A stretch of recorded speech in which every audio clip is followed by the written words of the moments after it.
On November 11, 2022, the eighth largest cryptocurrency exchange in the world stopped allowing withdrawals. Within 72 hours, $8 billion had vanished. Not stolen by hackers, not lost to a market crash. Evaporated because one 30-year-old man in cargo shorts had been lying to everyone. His name was Sam Bankman-Fried. The media called him SBF. Just months earlier, he'd been worth $26 billion on paper.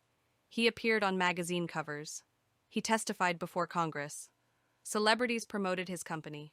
He promised to give away his entire fortune to charity. He lived in a penthouse in the Bahamas with 9 roommates, all employees, all believers in his vision of effective altruism and crypto revolution. By November 14th, he was negotiating with lawyers while his exchange, FTX, filed for bankruptcy. Customers couldn't access their accounts. Some had their entire retirement savings locked inside. Others had transferred money just days before, trusting the platform that had Super Bowl ads and endorsements from Tom Brady and Gisele Bündchen. What nobody knew yet was how deep the deception went. FTX wasn't just failing, it had never been solvent. For at least 2 years, possibly longer, customer deposits had been secretly funneled to Bankman-Fried's private hedge fund, Alameda Research. Billions of dollars that customers believed were safely held in their accounts had been gambled on risky trades, used to buy real estate, donated to politicians, and spent on venture capital investments that had nothing to do with the people who'd entrusted their money to the platform. The question everyone would ask later was simple: how did no one notice? The answer reveals something darker about how we decide who to trust. Sam Bankman-Fried didn't look like a criminal. He looked like a math prodigy who didn't care about appearances. He graduated from MIT. His parents were both Stanford law professors. He worked at Jane Street Capital, one of the most prestigious quantitative trading firms in the world, before starting his own fund. When he talked about crypto, he used terms most people didn't understand: arbitrage, liquidity pools, market-making spreads. The complexity itself became a form of credibility. He also spoke the language of moral obligation. Effective altruism, the philosophy he championed, argues that making as much money as possible and donating it strategically does more good than traditional charity. He said he was living on 1% of his wealth and giving the rest away. He pledged to donate to prevent pandemics, to fund animal welfare, to reduce existential risk from artificial intelligence. People wanted to believe him. Investors wanted to believe him. Sequoia Capital, one of Silicon Valley's most respected venture firms, invested in FTX and published a glowing profile calling Bankman-Fried a future trillionaire. The article described him playing video games during investor meetings, described his messy hair and casual clothes as signs of genius, too focused on important work to care about superficial things. But there were people who suspected something was wrong long before November 2022. In April of that year, a cryptocurrency researcher noticed something strange in the public blockchain data. Alameda Research, Bankman-Fried's hedge fund, seemed to hold an enormous amount of FTT, the proprietary token created by FTX itself. The researcher did the math. If Alameda was using FTT tokens as collateral for loans, and if FTT's value dropped, the entire structure could collapse like a house of cards. He published his findings. Almost no one paid attention. Then, in early November, a crypto news site called CoinDesk published a leaked balance sheet from Alameda Research. The numbers didn't make sense.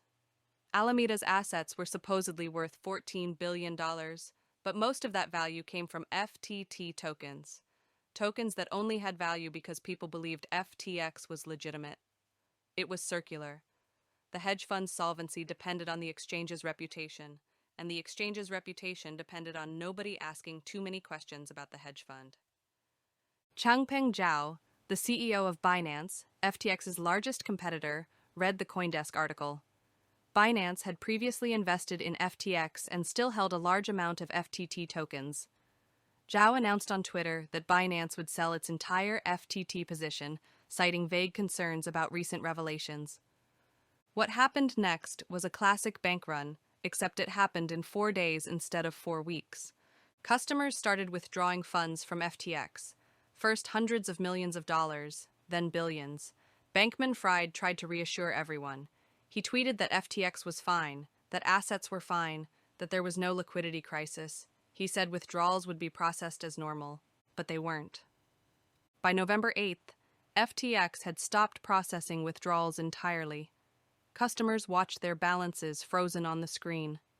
People who'd deposited money that morning couldn't get it back by the afternoon. Panic spread across crypto forums and social media. Users who'd trusted FTX with six-figure or even seven-figure sums suddenly realized they might never see that money again. Bankman-Fried reached out to Zhao.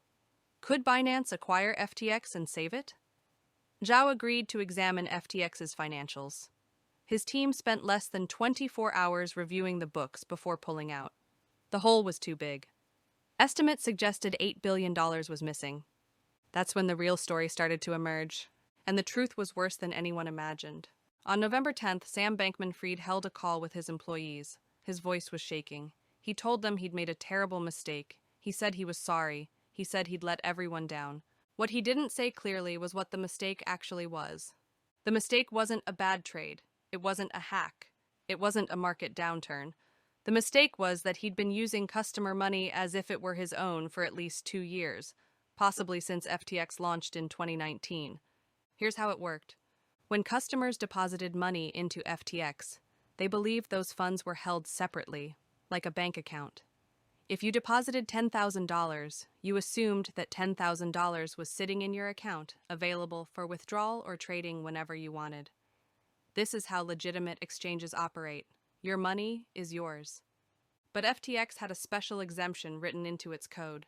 Alameda Research, Bankman-Fried's hedge fund, had what programmers called a allow negative feature. It meant Alameda could borrow unlimited amounts from FTX's customer deposits without triggering any alarms or margin calls. No other customer had this privilege, only Alameda. At first, the borrowing might have seemed justified. Alameda was FTX's market maker, providing liquidity so customers could trade smoothly. Market makers need capital, but the amount Alameda borrowed soon exceeded any reasonable justification. By mid-2022, Alameda owed FTX more than $8 billion, money that had come directly from customer accounts. Where did $8 billion go? Some went to risky trades that lost money. Alameda made massive bets on crypto tokens that collapsed in value. When the broader crypto market crashed in mid-2022, Alameda's positions evaporated, but the debt to FTX remained.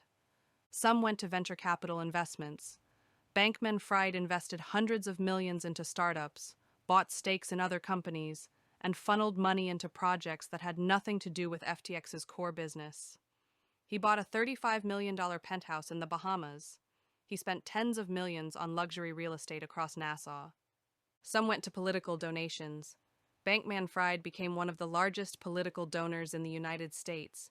He gave $40 million during the 2022 election cycle, mostly to Democrats, but also to some Republicans. He publicly stated he was trying to influence pandemic preparedness and crypto regulation. Critics later suggested he was buying access and favorable treatment. And some went to loans given to FTX executives, including Bankman-Fried himself. Prosecutors would later reveal that Bankman-Fried borrowed billions from Alameda, meaning he borrowed customer money, to fund personal investments and expenses. None of this was disclosed to customers. None of it was disclosed to investors. FTX's terms of service explicitly stated that customer funds would not be used for anything other than the customer's own trading activity. That was a lie. The lie was maintained through a combination of complexity, misdirection, and deliberate concealment. FTX's internal accounting systems were chaotic. The company used QuickBooks, software designed for small businesses, to track billions of dollars. There was no proper separation between FTX and Alameda's finances. Employees later testified that they didn't understand how money moved between the two entities.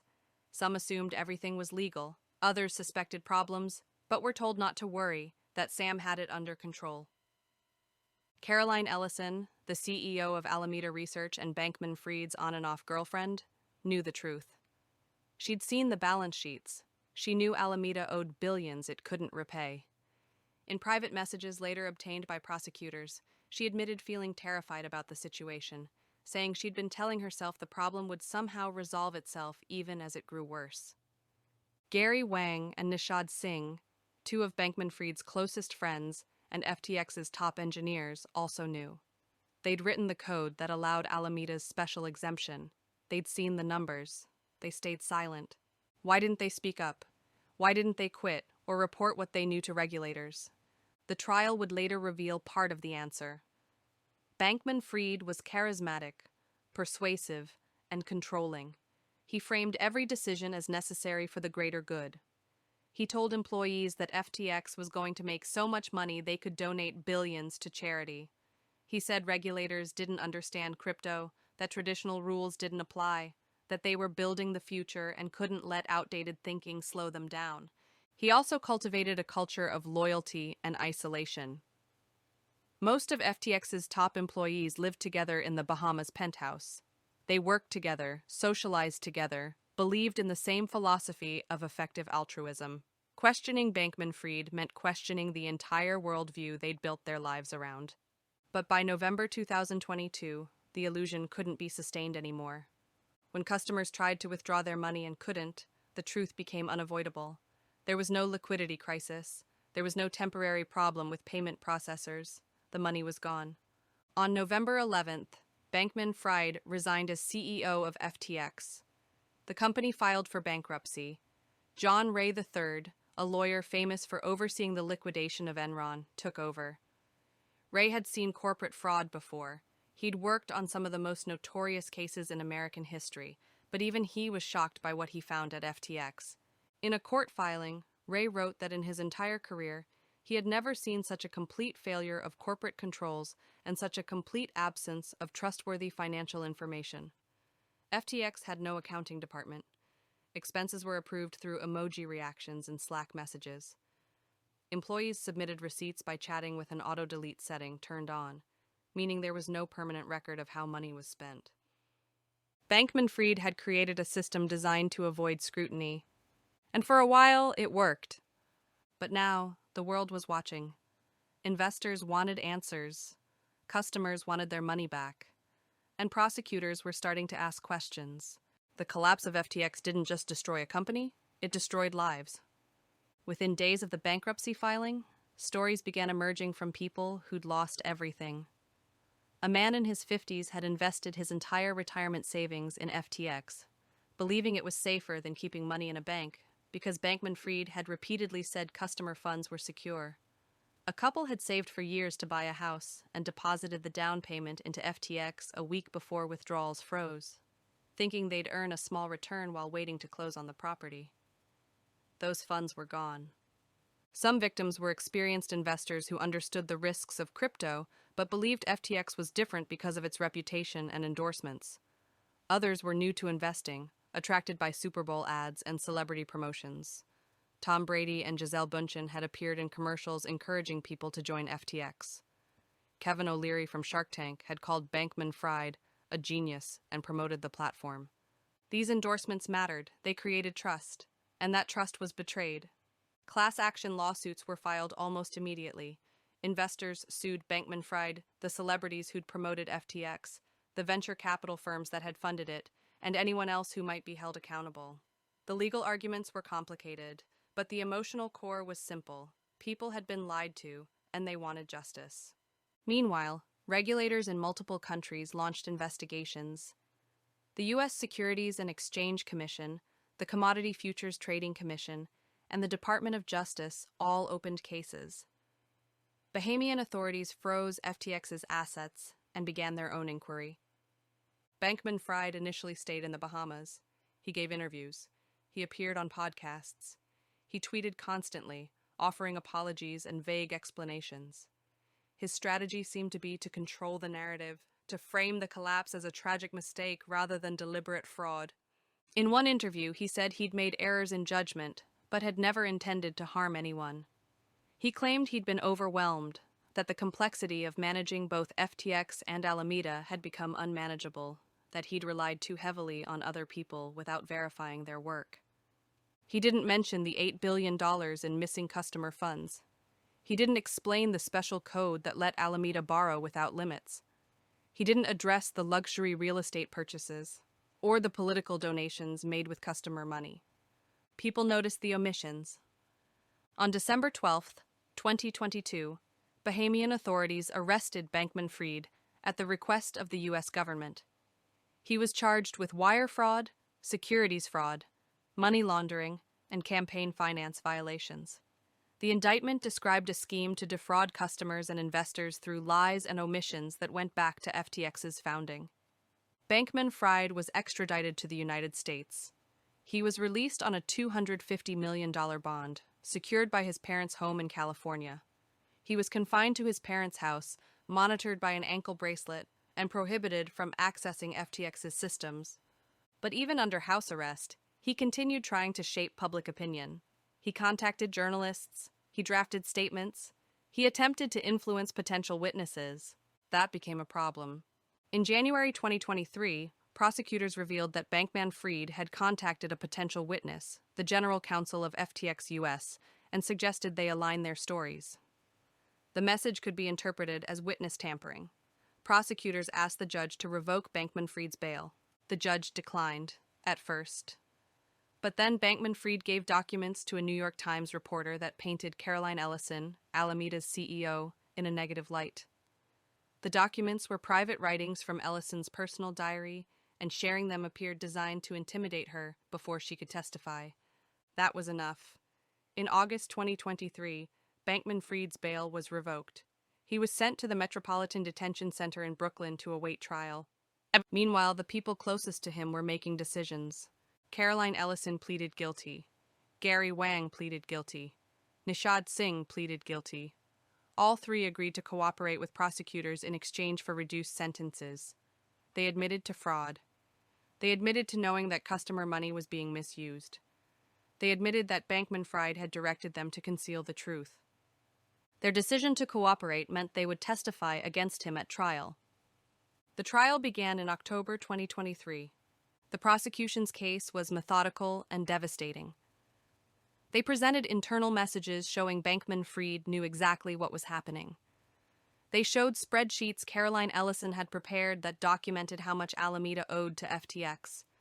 They called customers who'd lost their life savings. They called investors who'd been deceived about FTX's financial health. And they called the cooperating witnesses. Caroline Ellison testified for 3 days. She described how Bankman-Fried had instructed her to use customer funds for Alameda's trading. She admitted she'd created misleading balance sheets to hide the debt from lenders. She said she'd been terrified about the situation, but had convinced herself it would somehow work out, because Bankman-Fried kept assuring her it would. Gary Wang testified about the code he'd written that gave Alameda special privileges. He explained that Bankman-Fried had personally asked him to create the exemption. He admitted he knew it was wrong, but did it anyway. Nishad Singh testified about the political donations. He revealed that Bankman-Fried had used customer funds to make contributions under other people's names to avoid campaign finance limits. Singh himself had been listed as the donor for millions of dollars he'd never actually given. The defense strategy was to argue that Bankman-Fried had made mistakes, but hadn't committed fraud. His lawyers claimed he'd relied on others for legal and financial advice, that he'd been overwhelmed by the company's rapid growth, that he'd acted in good faith even when things went wrong. Bankman-Fried took the stand to testify in his own defense. It was a disaster. He rambled, he gave evasive answers. He claimed he couldn't remember key details. He contradicted his own previous statements. Prosecutors showed him messages where he'd clearly known about the missing customer funds, and he said he hadn't understood what the messages meant at the time, even though they were written in plain language. The jury didn't believe him. After just 4 hours of deliberation, they returned guilty verdicts on all 7 counts. 2 counts of wire fraud, 2 counts of conspiracy to commit wire fraud, 1 count of conspiracy to commit securities fraud, 1 count of conspiracy to commit commodities fraud, and 1 count of conspiracy to commit money laundering. Bankman-Fried showed no visible reaction as the verdicts were read, but the people who'd lost money did react. Some cried in relief. Others said the conviction didn't undo the damage. Their savings were still gone. The question now was what would happen next. Sentencing was scheduled for March 2024. Victims submitted impact statements. A postal worker wrote, 30 years of savings, gone. I'm 70 and still working night shifts. My wife looks at me differently now. A nurse. I convinced my parents to move their retirement to FTX. Better interest rates, I said. Now they're rationing medications. My father hasn't said a word to me in 6 months. A young couple. We had the down payment, 1 week from closing. We put it in FTX to earn a little extra while we waited. The seller moved on. Housing prices doubled. We'll never catch up now. An 82-year-old woman, handwritten. My husband died believing I'd be okay. I can't afford heating this winter. When read aloud, the courtroom was silent except for quiet crying. Bankman-Fried showed nothing. On March 28, 2024, Judge Kaplan sentenced him to 25 years. You lied under oath. You've shown no remorse. You still claim you were misunderstood. Bankman-Fried's mother collapsed in her seat. He stared straight ahead.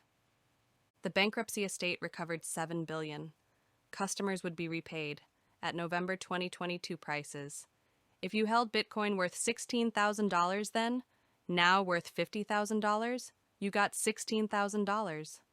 The opportunity cost alone was devastating. Tom Brady settled for millions, but admitted nothing. We were deceived too, his statement read. One victim responded, he made $30 million from FTX. He paid back $3 million. We lost everything. There's no comparison. The trial ended. The news moved on, but victims' lives didn't. The postal worker still works. The nurse works double shifts. The couple gave up on home ownership. The grandmother eats 1 meal a day. They all ask the same question. How did I not see it? But they weren't blind. They were normal. They trusted credentials, celebrity endorsements, complexity that seemed like sophistication. Bankman-Fried understood something fundamental. Trust is easier to exploit than greed. You don't need to promise riches. You just need to seem legitimate, smart, ethical, like someone trying to do good. Then people police their own doubts. Surely someone smarter would have noticed if something was wrong. That's the real lesson. Not that fraud exists, but that it works by making you doubt yourself before you doubt them. Sam Bankman-Fried is inmate 889-14016, 25 years. He'll be 56 when released. Caroline Ellison, Gary Wang, Nishad Singh, his closest friends, await sentencing. They cooperated for lighter sentences, but their lives are destroyed. Elite MIT degrees, promising futures, gone. Caroline's family disowned her. Gary's wife left him. Nishad attempted suicide twice. These are the quiet aftershocks no one reports.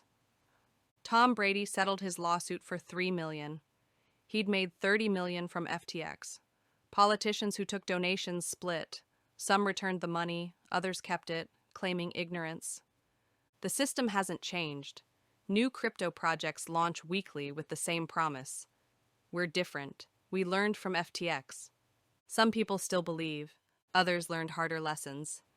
The postal worker told his grandson, never trust anyone who makes money sound complicated. The nurse works 3 jobs, paid her parents' debts. Her daughter's in community college now. They're rebuilding. The couple moved to a cheaper state, bought a small house. Not their dream, but it's theirs. The 82-year-old grandmother died last winter. Hypothermia. She'd turned off the heat to save money. No one wrote about it. That's what fraud really looks like.